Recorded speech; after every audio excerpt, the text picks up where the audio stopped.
بسم اللہ والحمد للہ والصلاة والسلام علی سیدنا و مولانا رسول اللہ وعلی آلہ وصحبہ ومن والہ اما بعد۔ اس لاک ڈاؤن کے زمانے میں اور اس کرونا وائرس کی وجہ سے جو حالات بن گئے ہیں، کیا ان میں عید کی نماز آدمی گھر میں پڑھ سکتا ہے یا نہیں پڑھ سکتا ہے؟ تو جاننا چاہیے کہ اس مسئلے میں فقہاء کرام کی دو رائے ہیں۔ ایک شافعیہ اور حنابلہ کا مذہب ہے، اور وہ یہ ہے کہ آدمی عید کی نماز گھر میں پڑھ سکتا ہے اور کسی بھی جگہ پڑھ سکتا ہے، اور جماعت سے بھی پڑھ سکتا ہے اور تنہا بھی پڑھ سکتا ہے۔ لیکن یہ ہے کہ جماعت سے اگر پڑھے گا تو خطبہ ہوگا، اور جماعت سے اگر نہیں پڑھے گا تو بغیر خطبے کے پڑھے گا۔ تو گھر میں اگر جماعت بن رہی ہے تو اس میں خطبہ نہیں پڑھا جائے گا، لیکن باہر جس طرح عیدگاہ میں یا مساجد میں عید کی نماز ہوتی ہے تو وہاں جو ہے خطبے کے ساتھ پڑھا جائے گا۔ یہ حنابلہ اور شافعیہ کا مذہب ہے۔ اس میں مالکیہ اور حنفیہ ان کا جو ہے مذہب الگ ہے۔ یہ لوگ کہتے ہیں کہ عید کی نماز جو ہے اجتماعیت کی نماز ہے۔ اجتماعیت اگر نہ ہو اور اذن عام نہ ہو، کھلی اجازت حکومت کی نہ ہو جمع ہونے کی، اور مساجد کے دروازے جو ہے جیسا کھلے رہنا چاہیے ہر ایک کے لیے، اور عیدگاہوں کے دروازے اور عیدگاہیں جو ہے سب کے آنے کے لیے کھلی اجازت نہ ہو، کھلی اجازت موجود ہو، اگر ایسا ہو، اس کو جو ہے اذن عام کہتے ہیں، کھلی اجازت حکومت کی طرف سے، اگر ایسا ہو تو اس میں جو ہے عید کی نماز ادا کی جا سکتی ہے۔ اور اگر اجتماعیت اور اذن عام نہ ہو تو پھر ایسی صورت میں عید کی نماز ہوتی ہی نہیں ہے۔ بس تھوڑا سا فرق جو ہے مالکیہ اور حنفیہ میں یہ ہے کہ اگر عید کی نماز آدمی سے چھوٹ جائے تو امام کے ساتھ اگر نہ پڑھ سکے تو مالکیہ کے نزدیک قضا کرنا ہوتا ہے، اور اگر جو ہے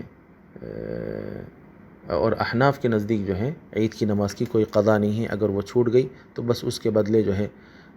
چاشت کی نماز یا کوئی اس طرح نفل نماز جو ہے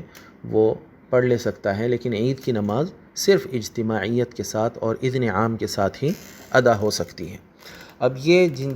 دلائل پہ جو ہے استدلال کرتے ہیں، شافعیہ اور حنابلہ حضرت انس بن مالک رضی اللہ عنہ کی روایت پر اعتماد کرتے ہیں۔ کہتے ہیں کہ حضرت انس بن مالک جب اپنے محلے میں موجود ہی نہیں تھے، باہر تھے، یعنی سفر کی حالت میں تھے اور تنہا تھے، تو وہ اپنے بیوی بچوں کے ساتھ مل کے عید کی 2 رکعتیں بالکل عید کی نماز کی طرح ادا کیے تھے عید کے وقت میں۔ تو جب امام کے ساتھ عیدگاہ میں یا جامع مسجد میں جو ہے نہیں پڑھ سکے تو وہ کیا کیے، تنہا جہاں وہ موجود تھے، اکیلے تھے اور بس ان کے بچے تھے، تو جماعت سے انہوں نے پڑھا۔ تو اس کو جو ہے بنیاد بنا کے شافعیہ اور حنابلہ کہتے ہیں کہ عید کی نماز بالکل اس طرح جو ہے آدمی تنہا بھی پڑھ سکتا ہے، چھوٹی جماعت اپنے گھر کے اندر بنا کے بھی پڑھ سکتا ہے، لیکن خطبہ نہیں دے گا، لیکن عید کی نماز جس طرح اس میں زائد تکبیرات رہتے ہیں ان تکبیرات کے ساتھ پڑھے گا۔ لیکن احناف اور مالکیہ جو ہے حضرت عبداللہ ابن مسعود اور سیدنا علی بن ابی طالب علیہ السلام، ان کے جو ہے روایتوں کو دلیل بناتے ہیں کہ حضرت ابن مسعود سے مروی ہے کہ جس کی نماز عید چھوٹ جائے، اب دیکھیے نماز ہو رہی تھی، امام جو ہے نماز پڑھایا ہے، عیدگاہ میں نماز ہوئی ہے، لیکن یہ نماز میں پہنچ نہیں سکا، نماز چھوٹ گئی اس سے، تو کیا کرنا چاہیے؟ فرمایا اسے چاہیے کہ 4 رکعت نماز ادا کر لے۔ اب 4 رکعت نماز ادا کر لے، فرمایا آپ نے یہ نہیں فرمایا کہ اس کو چاہیے کہ 2 رکعت عید کی نماز جیسی ہوتی ہے ویسی نماز پڑھے، آپ نے فرمایا کہ 4 رکعت نماز پڑھ لے۔ اور اسی طرح سیدنا مولا علی کی جو روایت ہے اس میں آپ نے کچھ لوگوں کو جو ہے حکم فرمایا تھا کہ جو کمزور لوگ ہیں، جو عیدگاہ میں باہر نہیں آ سکتے، یعنی عیدگاہ ایک جگہ بنی بھی تو نہیں ہوتی تھی اس وقت، کھلے جنگل میں جو ہے نکل جاتے تھے، ریگستان میں، شہر سے باہر نکل کے جو ہے عید کی نماز پڑھتے تھے، تو جو وہاں نہیں آ سکتے، کمزور اور بوڑھے لوگ، ایسے مجبور لوگ ہیں،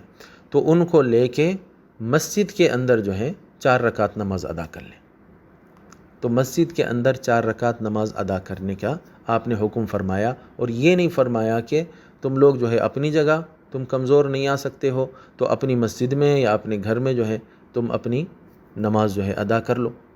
عید کی نماز جس طرح پڑھتے ہیں اس طرح جماعت سے ہو یا تنہا، کیونکہ تم مجبور ہو پڑھ لو، اس طرح نہیں فرمایا آپ نے، بلکہ آپ نے فرمایا کہ جو کمزور لوگوں کے ساتھ عام جو اجتماع ہوتا ہے اس میں نہیں آ سکتے ہیں، تو ایسے لوگوں کو چاہیے کہ وہ عید کی نماز، کیونکہ ان کے لیے ہے ہی نہیں، اب ان کو جو ہے 4 رکعت پڑھنا ہے، تو یہ بھی ممکن ہے کہ 4 رکعت جو کہا گیا ہے 2 نہیں کہا گیا، وہ اس وجہ سے کہ 2 رکعت جو ہے عید کی نماز کے بدل اور 2 رکعت جو ہیں خطبے کے بدل، اس طرح شاید ہو سکتا ہے۔ اس لیے سیدنا مولا علی نے اور سیدنا ابن مسعود نے، یہ دونوں بھی بہت بڑے فقیہ تھے، ان لوگوں نے اس طرح استدلال کیا ہے۔ بہرحال دونوں مذاہب کی اپنی اپنی دلیلیں ہیں، اور اس کے پیچھے بہت طویل بحث ہے اور بہت سارے دلائل ہے اور بڑے جو ہے بحثیں ہیں، جو عامت الناس کے لیے جو ہے کچھ فائدہ مند نہیں ہے، تو ان کو جو ہے بیان بھی نہیں کیا جائے گا۔ تو یہ بات جو ہے اتنی جو ہے کافی ہے۔ جو احناف ہے یا مالکیہ ہے، ان کو چاہیے کہ وہ 4 رکعت چاشت کے یا اس طرح جو ہے نفل نماز گھر میں پڑھ لیں عید کے وقت میں، اور جو شوافع ہے اور حنابلہ ہیں ان کو اجازت ہے، وہ چاہے تو گھر میں جو ہے جماعت سے بھی نماز پڑھ سکتے ہیں بغیر خطبے کے، جس طرح زائد تکبیرات ہوتے ہیں وہ زائد تکبیرات کے ساتھ جو ہے تنہا بھی پڑھ سکتے ہیں، اپنے گھر والوں کو لے کے جماعت بنا کے بھی بغیر خطبے کے پڑھ سکتے ہیں۔ واللہ ورسولہ اعلم و احکم۔